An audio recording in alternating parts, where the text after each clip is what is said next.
Welcome back to the Right Turn Randy YouTube channel. In this video, we're gonna take this car to the 8th mile and see if it does any better than its old record, which is still written on the window back there, 9.85. But we are gonna make one more change to the car before we go, and that is the metering rods and jets in the primaries. I'm gonna take the 101 jets out and put in 104 jets. We're going up 3,000s on the jet and 3,000s on the lean side. So the lean side should remain pretty much the same. But we're going up 3 jet sizes on the rich side. So when I'm part throttle, it should be giving a lot more fuel, which has been a real problem with the car since I started tuning it. So I'm hoping that that little bit of richness in the part throttle will help things out a lot. It's also going to richen up the full throttle, which would be okay because right now it's sitting at about 12 and it really should be like 11.5 because this engine is not meant to do this. It's a stock block, stock rotating assembly, 350 GM crate motor. Pretty sure it's 8-to-1 compression on 93 pump gas with a YN671 on top. So because of that, I want to be pretty careful. So we're going to change those jets and metering rods, and then we'll be on our way.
I think somehow the choke was sticking open on these when I was out driving before. That's why I was, every once in a while I get like this really rich condition. I couldn't figure out what it was. So just as a precaution, I went down because I don't need a choke to start this.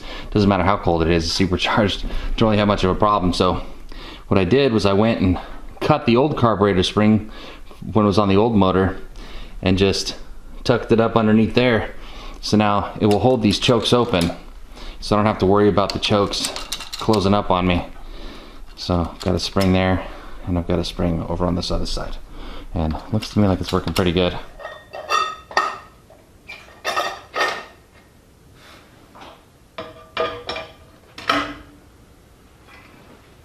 So it should start up and idle and cruise just like it did, but it should be richer at part throttle and a little bit richer at full throttle too.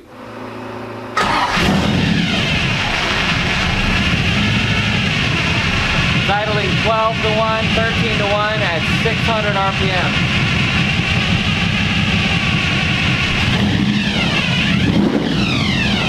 Man, it's snappy. So the supercharged Tide car is done. Installing the supercharger on the car left my garage in absolute shambles. I have stuff everywhere. Even extra hardware, like extra nuts and bolts and stuff, just a complete disaster, my whole garage. So I'm gonna have to go through, clean all this stuff up. So I'm gonna get to cleaning my garage and then we'll go drag racing.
right, so we're all loaded up, ready to go to the drag strip.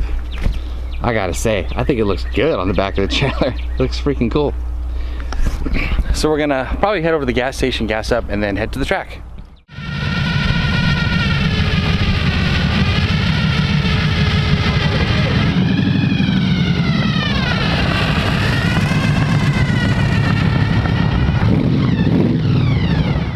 All right, so we made it to the track. Ready to take this thing over to tech, and hopefully they give it the okay. Just warming it up a little bit right now. So far, it seems like it's running really good. I remember this car. Oh, you remember? Huh? Yeah, I got supercharged. Supercharged stock car. I can't. Why not? It looks like it just well, did. you can't hear. Yep. You should have a shield up over the belt. Okay. From flying off. Sure. They do that a lot. Well, since you're running pump gas, you shouldn't have to have the restraints. Okay. They make supercharger restraints that you mount. Yeah, the valve cover restraints. Part of it down here, part of it up here. There's a plate that goes under in it in case it blows. Right. But that's mostly with alcohol. Right. Racing a Tesla, first time out. This, I think.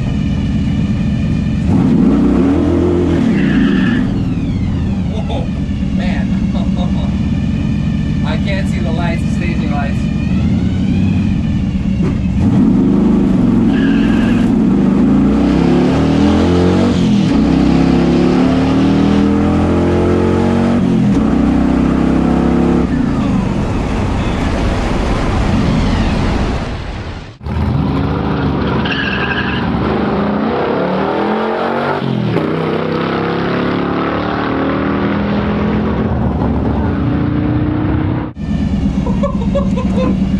It sounded good, that's for sure.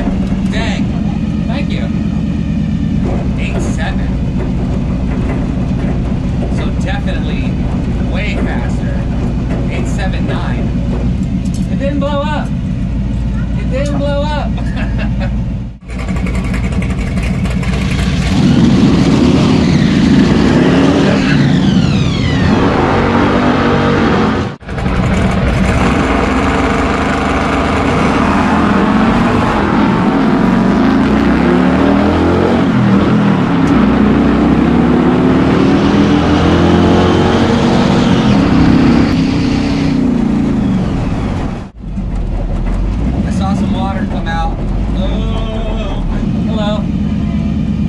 Am I spraying or leaking anything?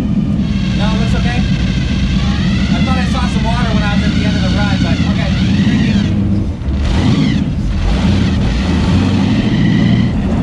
Yeah, it's still lean right off idle.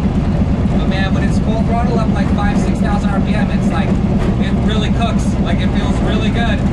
It pulls so hard when it gets up into the RPM. Burnouts are so super easy now. I just bring up the RPM just a little and hit it, and the tires just light up instantly. So it is still pretty lean, but I'm thinking that's just because of the cold. I've a couple of runs so far and it hasn't blown up yet. I'm happy about that. I'm gonna do one more because I want to get a shot of the gauges to be able to know exactly what it's doing down the strip on a good pass. So I'm gonna do one more run down the drag strip with the camera on the gauges, and then that's gonna be it. We're gonna be finished for the day. But so far, car's doing really good. I'm impressed.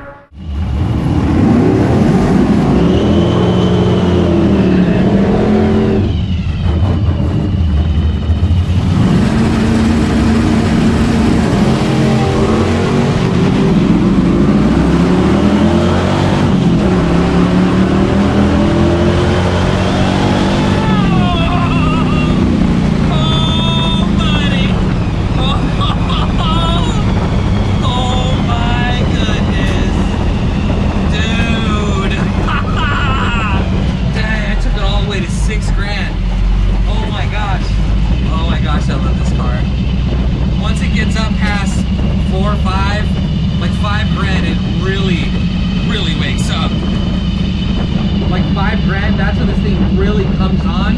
It's like 4 to 6 is where all the power is. Uh-oh. What's that? I hear some tapping. I don't know if you heard that. Oh, that's... Some came loose. leak. I hope it's an exhaust leak. ET90, 906. Felt good. Thought it was better than a 906. Yeah, that's gotta be an exhaust leak. Dang, that other guy did a .0068 reaction time. That is really good. 31:45 reaction time, which is terrible. 2.360 foot. 6.1 to the 330. 906. 906 to the 8th mile. I won though. Guy had something happen to his car.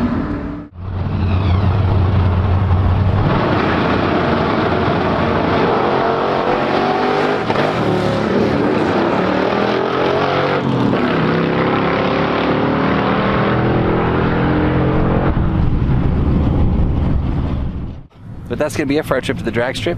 Next up for the car is going to be Cleetus and Cars burnout competition. I got in to the burnout competition in Cleetus and Cars Indy, so after I pay for the registration, I will have the car there. So if you guys are going to Indy, it'd be great to see you there.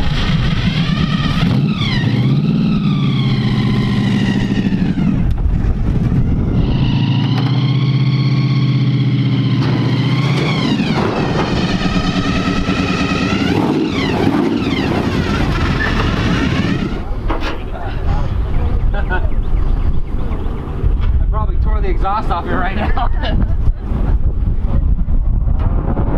Fastest 8 mile the car did today was 8.79, and this was what I dialed in last time. I think it was an 8.72 the last time I was here. It was the best quarter mile I did, so that means it picked up a full second in the 8th mile. A full second in the 8th mile. That's a lot.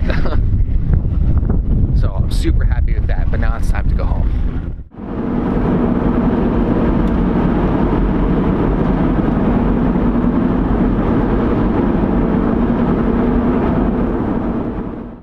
Didn't blow it up today, maybe we'll blow it up in the burnout pad. Who knows?